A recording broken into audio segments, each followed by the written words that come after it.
Hello friends, welcome to my YouTube channel Saral Astro. आज हम बात करेंगे भावत रत्नाकर का अध्याय 1 कुंभ लग्न श्लोक नंबर 1 और 2 के बारे में। पिछली वीडियो में हमने मकर लग्न को कंप्लीट कर दिया था। अब हम कुंभ लग्न के बारे में बात करेंगे। तो शुरू करते हैं आज का सेशन। सबसे पहले हम जानेंगे कुंभ लग्न का श्लोक नंबर 1, जिसकी संस्कृत स्लाइड मैंने आपके सामने रख दी है। उसके अंदर रामानुजाचार्य कहते हैं कि कुंभे सिहेतु जातस्य योगो नैव विशेषकः भाग्य राज्येश संबंध मात्रेणेति विदुर्बुधा। इसका मतलब यह है कि कुंभ लग्न के अंदर जिस किसी भी जातक का जन्म हुआ हो, उसका कुंभ लग्न और सिंह लग्न दोनों ही लग्न के अंदर नवमेश और दशमेश का संबंध मात्र होने से कोई विशेष योग बनता नहीं है। अब देखिए, मैं फिर से आपको रिपीट करता हूँ। कुंभ लग्न हो और सिंह लग्न, ये दोनों लग्न की बात की है।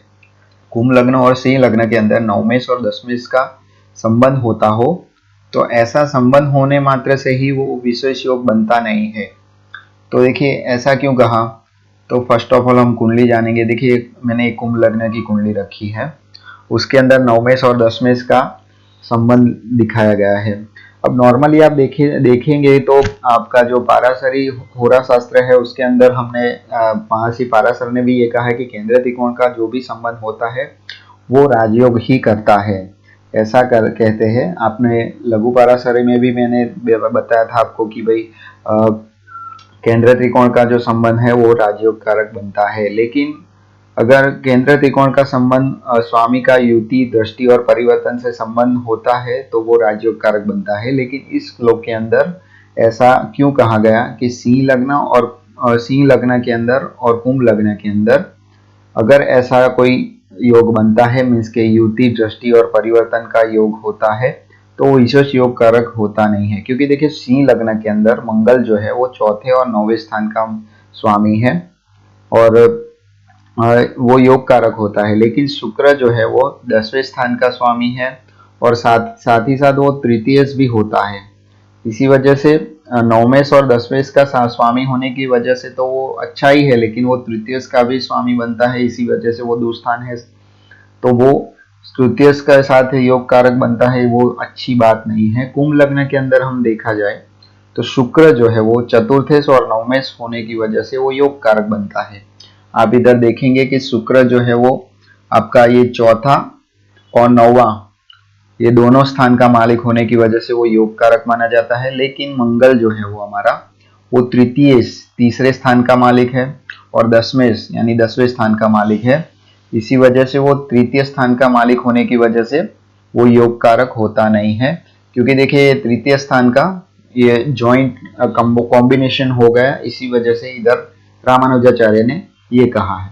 अब दूसरी बात यह है कि सिंह और कुंभ लग्न दोनों लग्न है, उसका जो शुक्र और मंगल, सिंह के अंदर शुक्र और कुंभ के अंदर मंगल, वो दोनों की मूल त्रिकोण राशि तीसरे स्थान के अंदर पड़ती है। आपको पता ही होगा कि मूल त्रिकोण राशि जो होती है ग्रह की, वो आपको उस हिसाब से ही फल मिलता है। क्योंकि देखिए, नॉर्मली एक रूल्स है कि दो स्थान का जो स्वामी हो, ग्रह जो कोई भी ग्रह हो वो 2 स्थान का स्वामी हो, तो जब भी मूल त्रिकोण राशि होती है उसके हिसाब से वो फल देता है। इधर आप देख सकते हैं कि मंगल की जो मूल त्रिकोण राशि है वो मेष है, तो मेष राशि इधर तीसरे स्थान के अंदर हो पड़ती है, तो वो तीसरे स्थान के हिसाब से फल देती है।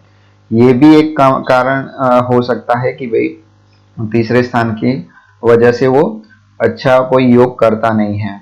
लेकिन इसमें देखिए, सिंह लग्न के अंदर शुक्र और कुंभ लग्न के अंदर मंगल शुभ होता नहीं है, इसी वजह से योग कारक ग्रह के साथ उसका संबंध शुभ होता नहीं है। और सिंह लग्न के अंदर अकेला मंगल हो और कुंभ लग्न के अंदर अकेला शुक्र हो तो वो दोनों योग कारक आपको फल देते हैं। देखिए, सिंह लग्न के अंदर मंगल वो अच्छा फल देता है और कुंभ लग्न के अंदर शुक्र जो है वो अच्छा फल देता है। शुक्र इधर कौन सा है? तो देखिए, वो भी केंद्र त्रिकोण का मालिक है, लेकिन वो अकेला हो गया और दोनों अच्छे स्थान का मालिक है और दोनों की राशियां है वो केंद्र त्रिकोण के अंदर ही हो रही है। इसी वजह से वो अकेला जब बैठता है तो वो आपको शुभ फल देता है। अब बात करेंगे श्लोक नंबर 2 के बारे में। श्लोक नंबर 2 की संस्कृत स्लाइड मैंने आपके सामने रख दी है। उसके अंदर रामानुजाचार्य कहते हैं कि लग्ने शुक्र रवि राज्ये राहुर्वा कुंभ सदमनः गुरु राहु दशा काले योगदो भवतो ध्रुवम।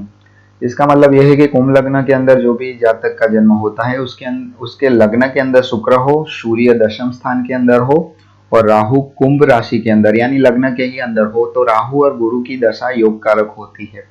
मैं फिर से दोहराता हूँ, किसी का भी कुंभ लग्न हो, उसके अंदर लग्न के अंदर शुक्र और राहु हो और 10वें स्थान के अंदर सूर्य हो, तो राहु और गुरु की दशा योग कारक होती है। तो देखिए ऐसा क्यों कहा, सबसे पहले हम कुंडली की कंडीशन जानते हैं। उसके अंदर हमने देख रहा है कि देखिए